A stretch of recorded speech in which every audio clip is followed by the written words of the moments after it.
Thank you so much for coming in and welcome.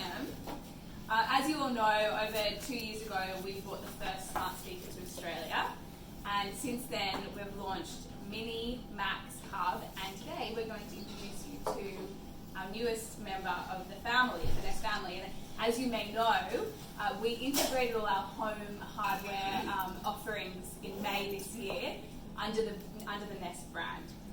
So this is Google Nest Hub Max. Now this is Katie Morganroth, who joins us from Mountain View, and she's from the Nest Industrial Design team, and she has built the Google Nest family from the ground up from the very beginning. So we're so lucky. We've only ever brought engineers over from Mountain View before. This is the first time we've ever brought a designer, and we're so excited to be able to have that journey and vision shared with us here today. Now, she is a designer, so if you have nitty-gritty kind of tech questions, at the end we'll have a Q&A section, and Mohammed will be dialing in from Mountain View, who's a PM. So I would just say maybe hold the very techie questions to the end, and we'll definitely address them. So over to you, Katie. Thank you, Camilla. That was a big intro. But yeah, as Camilla mentioned, my name's Katie, and I'm here all the way from Mountain View, California. In my day-to-day, I'm one of the leads of our Nest Industrial Design team, and I'm absolutely thrilled to be able to introduce you to the newest member of the family, the Google Nest Hub Max. You might be asking yourself, why do we need another display device from Google? And as Camilla mentioned, last year we launched the Google Nest Hub. And we quickly learned that Aussies loved it for doing things like following along step-by-step recipes, but we heard loud and clear that there was an interest to have a bigger display. So this year we're launching the Google Nest Hub Max, which has a lot of incredible features for larger gathering spaces like the one we're in now, really designed to be the center of your home. And some of the things that you might notice is a bit different is this bigger, brilliant 10-inch HD screen, a bigger sound speaker profile, an integrated Nest camera, which has a lot of really great personalized features for multiple users put at the center of your home, as well as new ways to interact with the Google Assistant. I will get into all of these things in a lot more detail as we continue. But first, I want to talk to you about my favorite topic, which is design, and some of the features on the Nest Hub Max that you might be familiar with from the Google Nest Hub. So, our design aesthetic is really all about blending into the home. We don't think technology should look too techy. It should really feel like just another thing in your living room, and it shouldn't feel overwhelming or stand out. We also are really thoughtful about the context of use. So we think really long and hard about who is using this, where are they going to place it, and what are some of the factors in that space that we need to take into account. So with the Google Nest Hub Max, you'll see that the mass of the speaker is sort of tucked behind the display. And this is similar to the Google Nest Hub, but what's great about this is it creates this sort of floating display aesthetic, which really makes any of the content that's on the display really shine and tucks the mass away.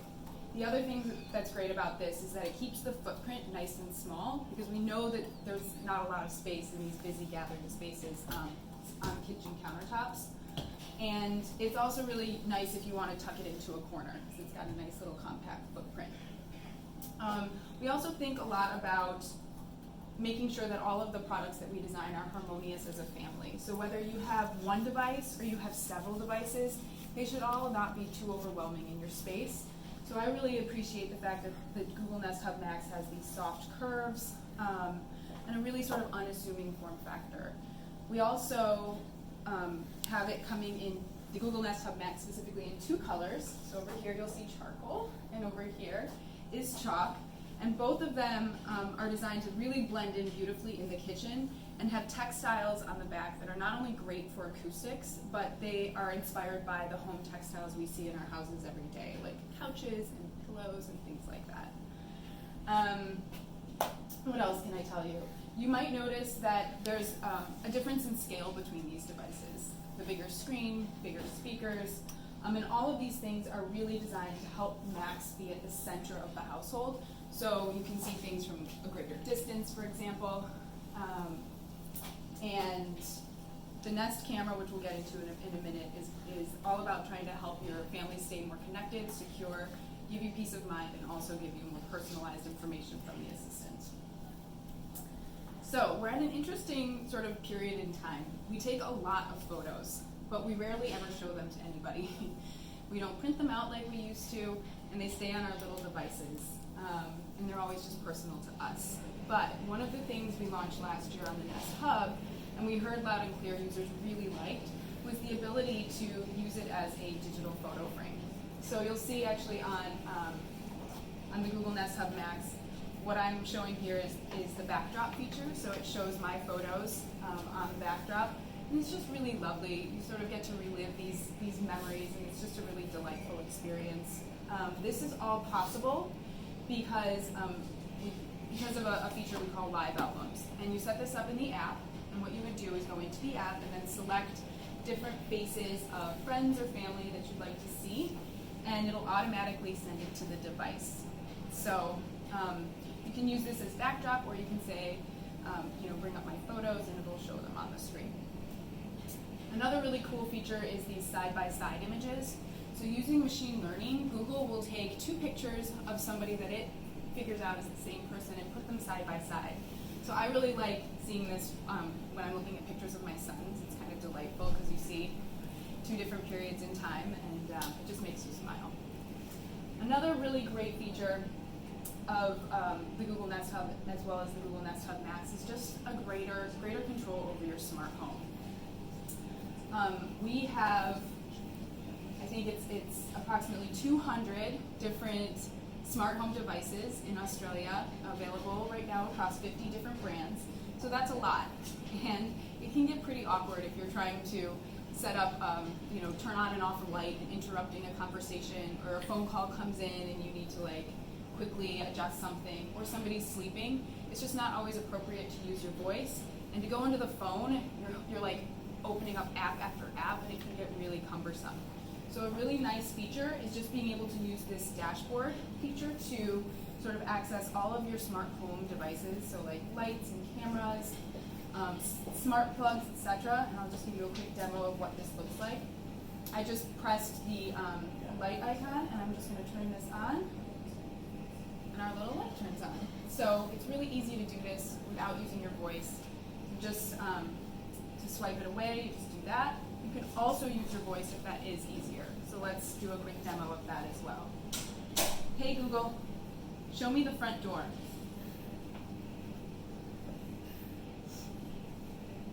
Sure, streaming front door. Looking for the front door on Spotify. You can see there's a small gnome at the front door. We will just close this. But it's really nice to be able to use this device. And with the bigger screen, obviously you can really see a little bit more granularity when you are looking at a camera. So we're in a kitchen at the moment, so we should talk a little bit more about what makes this product absolutely appropriate for places like this. It gets really hectic in gathering spaces, the center of your home, lots of people sort of coming and going, doing different things. And it's really nice to be able to get dinner together, or do timers or metric conversions, things like that, without having to touch anything, just using your voice. So as an example of this, we can ask Google to bring up a little recipe, and then we can talk about it a little bit more. Hey Google, give me a recipe for raspberry muffins from Woolworths. Here are some recipes I found. So you can imagine I'm doing this with my hands in the sink, and it's super messy, and then I'm pulling together different things. And if I click on this recipe here, what I can do is start cooking and then be followed through step-by-step instructions. And it'll also let me go at my own pace, so slow or fast, whatever you want to do. And as a special treat, we actually have these muffins in this oven here. You prepared earlier. Enjoy. I know. Isn't that great? There's napkins there. So I'll just put those out, and then we can Not too shy. give everyone a tasty little raspberry yogurt muffin while we keep going. A really personal example of how I like to use this product in the kitchen is, obviously in the morning it's pretty hectic, but I work full time. and so does my husband, and we have 2 crazy little children. And so when I'm coming in the door at the end of the day, 5:30, 6 p.m., it is awesome to be able to come into my kitchen and use the brilliant speakers on the Google Nest Hub Max to fire up a song that puts everybody in a great mood, and then find a recipe that makes creative use of whatever I have on hand, which sometimes can be pretty random. It's like farro, yogurt, and a couple of vegetables, and there's a recipe for that. And before I know it, my kids are happy and everyone's relaxed. So it helps me relax and gives me peace of mind just to know that I have this companion at those really hectic times in the day when everybody's sort of coming together and you need to get stuff done. So let's talk a little bit more about what is new. So we've talked about doing recipes on the device, but it's also a really great entertainment device. So if you want to watch casual media, like videos from YouTube, tutorials, even the news, the bigger display is fantastic for showing like on-device media, and you can also view it from a distance. So in bigger spaces, you can really sort of engage with the media from further away. And the speakers. So the speakers sound amazing. And to give you a little bit more detail on what's under the hood here, we have 2 stereo tweeters out the front and then 1 woofer out the back. And that is what creates this really rich sort of room-filling sound, which is a big, big bump from where we were with Nest Hub. So just to give you a little demo of this, hey Google, play Can't Buy Me Happiness by Tash Sultana. Okay, Can't Buy Happiness by Tash Sultana, playing on YouTube Music. This is a really beautiful song. And you can hear really crisp highs and lows. It's really rich and room-filling.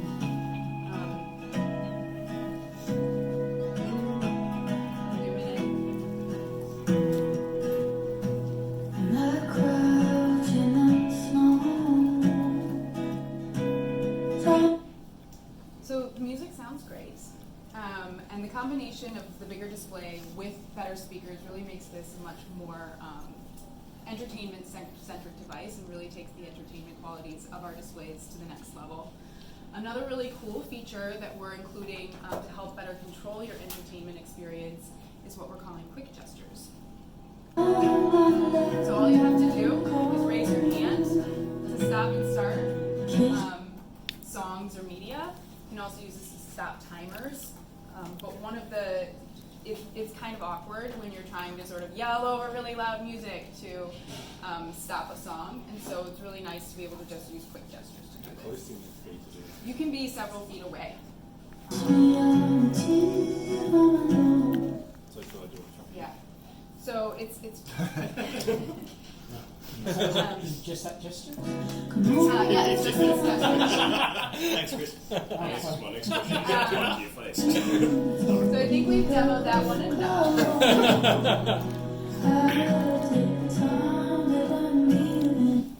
I wonder if these gestures align with any future smartphone launches you might be. I don't know.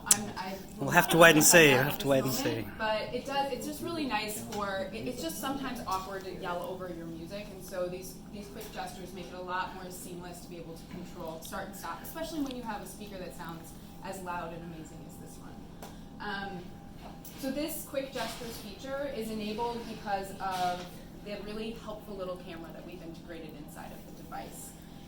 When we were designing a product for a gathering space and for multiple users, we knew that we needed to ensure that we could give users a lot more personalized results and a more personalized experience. And in the past, we've done this with voice match. But for the first time ever, we're introducing a new feature that's called face match. So you've gotten to see this a little bit. It's recognizing who I am. But what's awesome about this is not only is it personalized, but it's also proactive. So if I come in the morning, for example, I will see a personalized greeting that's just for me. And when I tap to sort of see more content throughout the day, you'll see that it is personalized information just for me. So I would see things like, what is my morning commute? What do I have on my calendar today? Reminders, messages, things like that. And as an example, in my household, my husband also uses this, and he sees news that he's more interested in. He sees his calendar, and it's just a really useful feature when you have multiple users trying to sort of get things done in a shared space. So to give you a little bit more of a sense for how this works, Camilla, maybe you can come around and I'll get away from... Yeah, so if I get in view, you'll see that just changed in the top right, and that's my photo, and it says good morning Camilla. And then all of my information will come up then automatically. Is voice match and face match linked? A voice match and face match linked. It's a good question. It's a good question. I think the way that it's so what we do for face match, just to talk a little bit more about this, is through the app. We take a few different snaps of your face through a tablet or through a smartphone, and it creates an encrypted face model. And so with the face model, it's then able to communicate with the device when you come in view. And it's proactive, so you actually don't need to say anything. You just need to appear, and it recognizes you and brings up content that's personalized just for you. Has anyone tried using a picture of their mum or dad to see what their schedule is when they shouldn't be? So the face match feature is really intended to help give more personalized results. Yeah. It's not a security feature, but it is also something that's optional. So you can disable it in the app if it's not something you're interested in. But if it can see your face and then I ask it a question and it recognises my voice, will it give me an answer or will it still assume that I'm you because it can see your face? So when you see this little face here, that is meaning that it's picking, it's focused. This is the person whose results are most personalized, that it's personalized to, and it'll be the person that was most recently in the screen. So if you just came in the room and you are part of the household that is able to use this device and you've set up face match, then it would give you personalized But results. will spoken commands override that? What I'm saying is if it can't see me but I'm in the room and it can see you and I ask it a question out loud, will it recognise my voice and answer me even though it can see you? I don't believe so. I believe it would still believe that if my face is here, it will give me more. It will give personalized results. But we can. Put that to the test. Yeah. But maybe what we can do is we can at the end ask Mohammed, and maybe there's a more specific answer that. And given you've got voice match already, I mean, surely it's just a software update in the future. You would imagine. You would imagine. Let's tackle that at the end when Mohammed Yeah. comes in. But the great thing about the face match is just like you're able to get more personalized results, and it does make sure that it's giving you sort of a sense for who is it personalized for with this little icon on the upper right. The other great thing about the camera is it is able to really improve the messaging and video calling experience. So it can get pretty hectic in the kitchen when you're trying to do video calls. Like my mom always calls me at like the worst time of the day. and it's been really nice to have Google Duo on smartphones and iOS devices to do video calls and video messages. And now for the first time we're offering that on our display assistant devices. So you can really easily, do a video call even when you're cooking dinner, even when your hands are messy, and you can do this all through just your voice. So we'll do a little demo of this. Hey Google, call Camilla. I'm I want making you a to keep an video eye on the call to screen Camilla B. because I'm going to move around a little bit. Sorry, something went wrong. Try again in a few seconds. Call Camilla is done on Spotify. Hey Google, call Camilla. This is what I found on the internet. Making a video call to Camilla. So keep an eye on the screen because what you're going to see is that the camera actually follows me around a little bit. And it's actually trying to group all of us. We're all in frame. But what's really nice about this is it's called auto framing, and it really helps to sort of follow moving children around in a busy kitchen. Hey Camilla. Miss you already. And it sort of helps to follow around like wherever the group is moving, if there's multiple users, or sort of follow you around if you're the one doing the call and you're like busy and active in the space that you're in. And is Duo the only voice calling that? Yes, at this time Duo is the only voice calling app that we're using. And the other thing that's great is video messages. So if you missed a call, or if you just want to leave a nice message of encouragement or a reminder, you can actually also do the messages. And it looks like, see, I have to get back in the screen. It has to see that I'm me. And there's my personalized message. So let's just play this.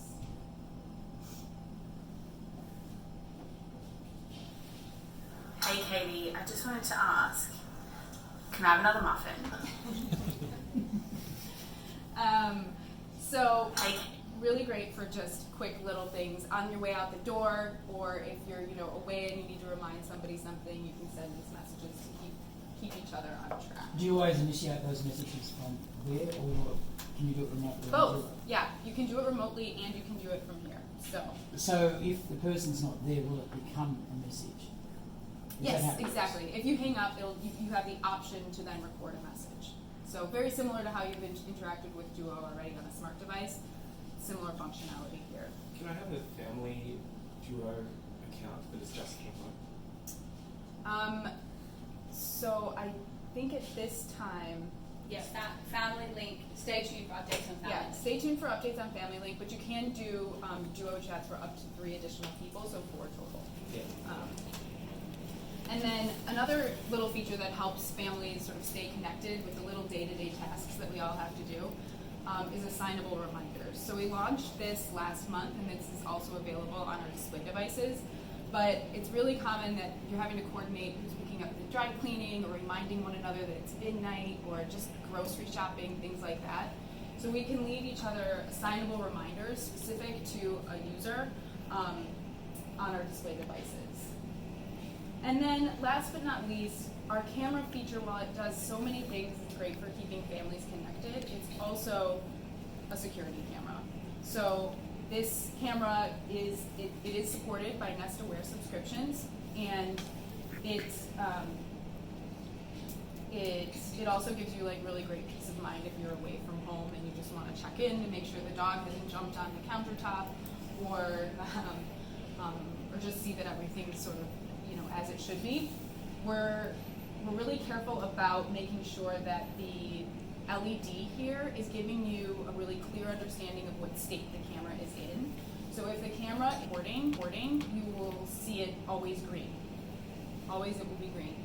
If somebody, a verified home member, is viewing the stream from remotely from the app, that little green light will blink.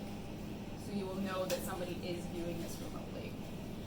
Another little feature is the hard switch that we have on the back. The mic and camera are off. The back of the device. So this can completely cut the mic and camera to give you even more control. And yeah. The mic and camera are back on. And we take privacy really seriously. We know that it's top of mind for everyone these days. And so quick gestures and face match are processed on the device. And then Google Duo calling and all of the Nest Cam features I just mentioned, those are completely encrypted. I've already shown you the hard switch, but I'll just turn this around one more time. This is something that's consistent across many of our devices. We want to make sure that there's a really clear touch point that's physical that you can use to The mic and camera are off. completely shut down the mics and the camera. The mic and camera in are this back case. on. And this cannot be overridden via the app or remotely. So at this point, I just want to say thank you for letting me tell you a little bit more about the Google Nest Hub Max. It's an absolutely wonderful product, really designed to be at the center of the household, building on all the things that you've heard you've loved about the Google Nest Hub. And I'll turn it over to Camilla to give us a little bit more detail on availability and all that good stuff. Thanks, Katie. So, Google Nest Hub Max will be available from September 10th, which is next Tuesday, in chalk and charcoal from JB Hi-Fi, Officeworks, The Good Guys, Harvey Norman, and the Google Store for $349 Aussie dollars. We're going to open up the Q&A in a bit, but also wanted to say, as you may know, you will get the chance to take home a device today ahead of the public launch. Reviews are embargoed until 10 p.m. on Monday. So with that, I think, Mohammed, you can turn on your